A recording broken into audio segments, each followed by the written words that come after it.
शिष्यों, मैं Shiv Kumar Dubey Shanti Niketan inter college जेवल गाजीपुर से आप सभी लोगों का स्वागत करता हूं।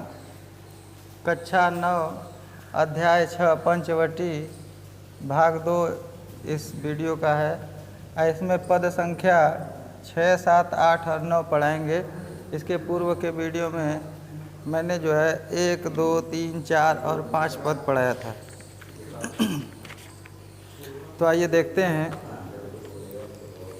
इसके पूर्व के प्रसंग बता देते हैं कि मैथिली शरण गुप्त जी कहते हैं कि स्वच्छ चांदनी है, रात स्थिर हो चुकी है, स्वच्छ और सुगंध से युक्त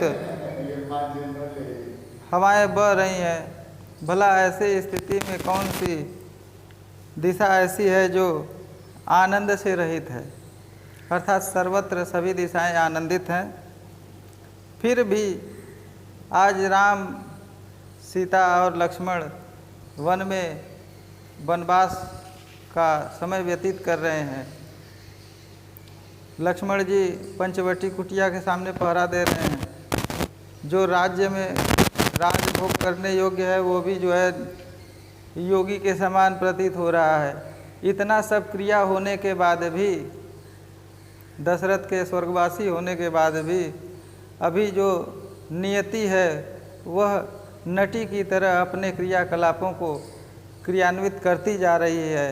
और वो जो क्रियान्वित करती जा रही है वह एकदम एकांत भाव से शांत और चुपचाप, उसका क्रियाकलाप किसी को भनक तक न लगे, इसलिए वह इस प्रकार के क्रियाकलापों को करते हुए आगे बढ़ती है। और आगे पद संख्या 6 में मैथिली शरण गुप्त जी कहते हैं क्या है। बिखेर देती वसुंधरा मोती सबके सोने पर, है बिखेर देती वसुंधरा मोती सबके सोने पर, रवि बटोर लेता है उनको सदा सवेरा होने पर, और विराम दायिनी अपनी संध्या को दे जाता है।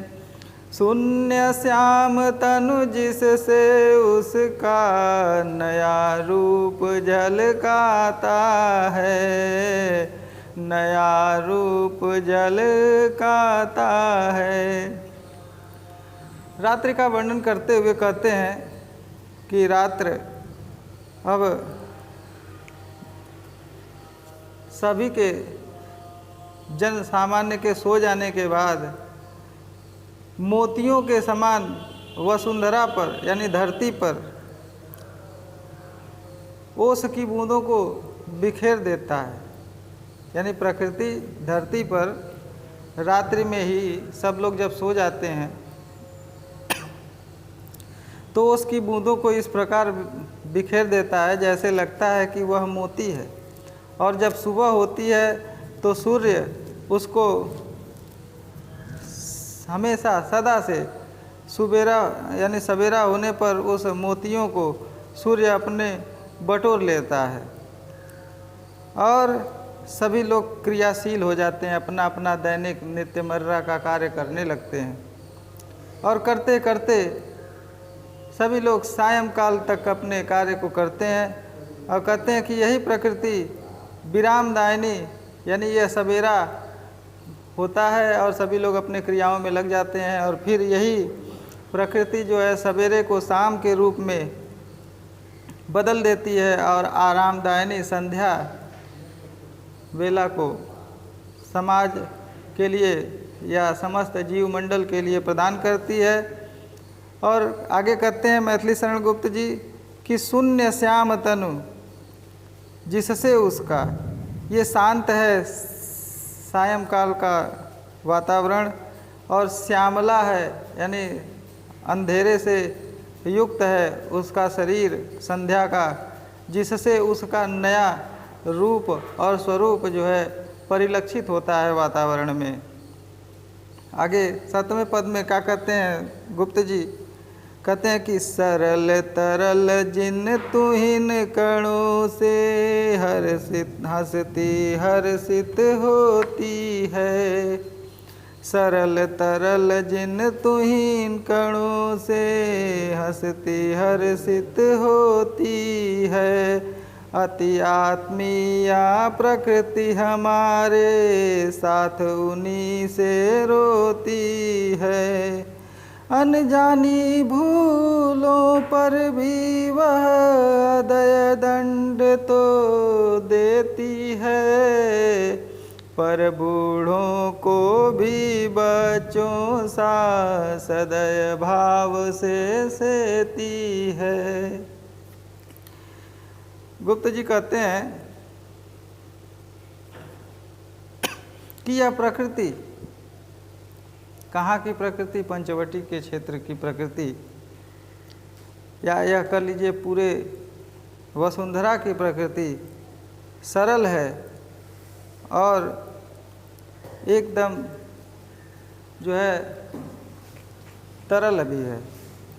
और यह तरलता, प्रकृति की तरलता और सरलता घास या पेड़ पौधों के तिनकों पर इस प्रकार जो है आच्छादित हो जाते हैं, जैसे मानो लगता है कि उन्हीं के माध्यम से यह प्रकृति हंसती है और प्रसन्न होती है। और यह प्रकृति बड़ी ही आत्मीयता के साथ समस्त जीवों को सुख और दुख के साथ उनमें आत्मीयता का प्रदर्शन करती है। अगर कोई दुखी होता है तो प्रकृति उसके दुख में रोती भी है, और प्रसन्न होता है तो उसके प्रसन्नता में प्रसन्न भी होती है। यही नहीं, अगर कभी किसी व्यक्ति से, किसी जीव से अनजाने में भी भूल हो जाए तो उसको अदय दंड देती है। अदय ऐसा दंड जिसकी जो है कोई निश्चिति ना हो, यानी वो पहले वैसा दंड किसी को न मिला हो, वैसे दंड जो है अनजानी भूलों पर भी वह प्रदान करती है। और जिस प्रकार से वह दंड देती है उसी तरह से अपने ही आत्मीय लोगों को, अपने ही आत्मीय जीवों को उसी तरह से उसका भरण पोषण भी करती है, बच्चों की भांति, चाहे वह बूढ़ा हो या बच्चा हो। अगर व्यक्ति वृद्ध हो जाता है फिर भी वह उस प्रकृति के द्वारा जो है बच्चों की तरह उसका पालन पोषण किया जाता है। आगे क्या कहते हैं कि 13 वर्ष व्यतीत हो चुके, पर है मानो कल की बात। वन को आते देख हमें जब आर्त अचेत हुए थे तात। अब वह समय निकट ही है जब अवधि पूर्ण होगी वन की, किंतु प्राप्ति होगी इस जन को इससे बढ़कर किस धन की। लक्ष्मण जी अपने मन में सोच रहे हैं कि 13 वर्ष जो है व्यतीत हो चुका है। मानो जैसे लगता है कि वह कल की ही बात है कि हम लोग वन आ रहे हैं और हमारे पिता महाराज श्री दशरथ जी हमें देख करके आर्त स्वर में राम राम करते हुए या हमें पुकारते हुए अचेत हो गए। कहते हैं वह समय निकट ही है जब हमारे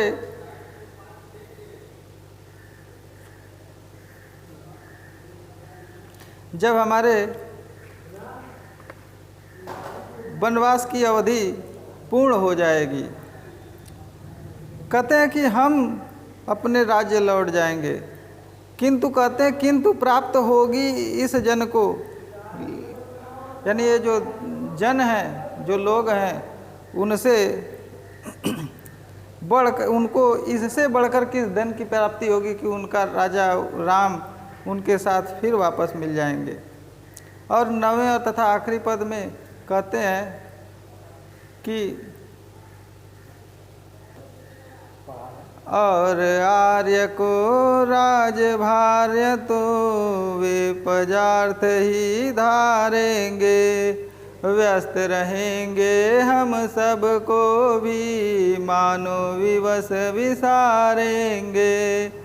कर विचार लोकोपकार का हमें न इससे होगा शोक। पर अपना हित आप नहीं क्या कर सकता है नर लोक। गुप्त जी कहते हैं कि लक्ष्मण जी अपने मन में सोच रहे हैं कि अब हमारा यह समय समाप्त हो जाएगा वनवास का, हम लोग अपने राज्य को चले जाएंगे, हमारे भगवान हमारे भाई राम जो है राजा बनेंगे, राज्यभार वो प्रजा के लिए धारण करेंगे और इतना व्यस्त रहेंगे कि हम सबको विवश हो जाएंगे भुलाने के लिए। लेकिन हमें इस बात का कोई भी शोक कोई कष्ट नहीं होगा, क्योंकि प्रजा के लिए अपनों को भूल जाना कोई दिक्कत नहीं है। ऐसा राम जी के भाई भगवान थे, वो भी भगवान ही कहे जाते हैं क्योंकि वो भी शेषनाग के अवतार हैं। वो सोचते हैं। आगे एक बड़ी अच्छी उनके मन में बात आती है लक्ष्मण जी के। लक्ष्मण जी कहते हैं कि इस बात का विचार करके लोकोपकार का, कि हमारे भाई हमें अगर बुलाए हैं तो लोक का उपकार करने के लिए बुलाए हैं, इसलिए हमें कोई शोक नहीं होगा। लेकिन ऐसा क्यों नहीं हो सकता कि यह मानव समाज अपना हित स्वयं अपने ही क्यों न कर ले। अपना हित अपने से अगर समाज करने लगेगा तो किसी राजा अथवा किसी सरकार की किसी सत्ता की ज़रूरत नहीं पड़ेगी, किसी को राजा बनना नहीं पड़ेगा। और ये भी कहते हैं कि पर अपना हित आप नहीं क्या कर सकता यह नरलोक। क्या यह नरलोक ये मनुष्य समाज अपना हित अपने से नहीं कर सकता है? अगर कर लेता तो कितनी अच्छी बात होती। इसी के साथ यह पंचवटी का भाग 2 समाप्त होता है। तब तक के लिए धन्यवाद, नमस्कार। अगले वीडियो में फिर मिलेंगे।